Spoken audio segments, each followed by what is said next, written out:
Bonjour à tous et bienvenue ici à Roche-Servière. Je suis de nouveau en compagnie d'Anthony Bonnet. Bonjour Anthony. Rebonjour Caroline. Vous êtes donc en charge de la culture et du tourisme sur Terre de Montaigu. Et là, donc nous sommes à Roche-Servière pour découvrir un site. Alors que moi je découvre véritablement. C'est une petite pépite, ça s'appelle le site Saint-Sauveur. Voilà, c'est ça, le site Saint-Sauveur à Roche-Servière, effectivement, qui fait désormais partie des sites de Terre de Montaigu. Alors ce site un peu particulier quand même, puisqu'il est, on va dire, composé de deux parties. Une première partie patrimoine avec la chapelle Saint-Sauveur, qui abrite les broderies monumentales de Nicole Renard. Et puis une autre partie, la maison Saint-Sauveur, qui est ouvert aux résidences d'artistes, qui permet d'accueillir ces artistes tout au long de l'année pour découvrir ou pour développer leur création et faire découvrir leur création au public. Avec l'idée, on le disait, c'est donc de venir une première fois pour découvrir les lieux, mais de revenir comme ça régulièrement pour voir ces expositions temporaires. Voilà. Avant qu'on ait la chance de rentrer à l'intérieur, on va peut-être situer ici où nous sommes justement. On n'est pas très loin. Alors vous le voyez derrière nous, le décor, on n'est pas très loin de l'église, c'est ça, de Roche-Servière. Il suffit de se garer au pied. Voilà. Et puis de sillonner une toute petite venelle, qui nous emmène le long du cimetière et qui nous permet ici de rejoindre le site Saint-Sauveur. C'est ça, je vois que vous vous êtes pas perdu. Ah bah non, mais on découvre en même temps que les téléspectateurs de l'été en direct. Alors présentez-nous un petit peu Anthony justement, qui va nous faire la visite? Alors je vais vous confier la visite à Emeline Moulard, qui est donc médiatrice culturelle sur le site. Et qui va nous emmener sur cette rencontre. Une belle découverte. Passage je vous laisse en sa compagnie. Bonjour Emeline, je mets mon masque. Et donc l'idée, c'est de rentrer avec vous. C'est ce que nous expliquait un petit peu Anthony à l'instant, c'est qu'on a deux salles, deux ambiances ici. Voilà, c'est ça. On a la partie patrimoine dans laquelle on va entrer tout de suite. Alors c'est parti. Donc là, nous sommes dans l'ancienne église qui est devenue chapelle de Saint-Sauveur, dans laquelle on a la nef avec un centre d'interprétation des retables baroques de Vendée. Et puis ensuite, on a notre retable qui date du XVIIe siècle, qui est un retable baroque et qui a été inscrit au titre des monuments historiques en 2002. On va faire un petit point vocabulaire. Voilà. Un retable, qu'est-ce que c'est exactement? Alors, un retable, donc c'est un décor dans une église qui permet aux fidèles d'avoir des passages de la Bible, de la vie du Christ ou des saints, qui est raconté et qui est un trait visuel. Et c'est souvent derrière l'autel, donc derrière la table, retable. Donc on peut avoir des tentures, on peut avoir des tableaux, et puis on a ces sculptures. On appelle ça une architecture. Oui, c'est vraiment ça. Au fur et à mesure, à partir du XVIIe siècle et au XVIIIe siècle, ce sont devenues de grandes architectures. Et donc, depuis ce retable ici sur le site de Saint-Sauveur à Roche-Servière, nous avons cette broderie qui est assez incroyable, qui mérite vraiment le détour. Racontez-nous un petit peu son histoire. Donc cette broderie, c'est le travail de Nicole Renard. C'est une femme, une habitante du territoire, qui est née en 1930 et qui est décédée en 2018. Et donc elle a brodé pendant 24 ans, de 1974 à 1998, 140 mètres de toile de lin.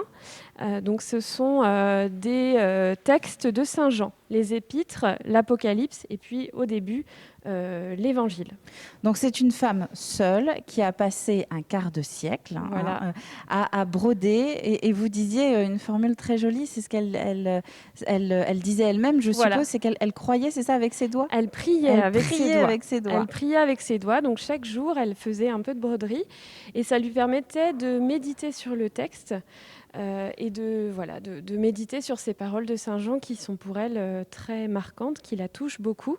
Donc elle a brodé avec une écriture gothique et elle a choisi des illustrations, des icônes, des mosaïques qu'elle est allée chercher dans des livres pour illustrer ce texte. Il n'y a pas besoin d'aller à Aubusson ou à Angers pour voir des tapisseries. On a une technique incroyable. Vous pouvez remarquer sur l'envers que c'est propre. Il n'y a pas un nœud, il n'y a pas un fil qui dépasse.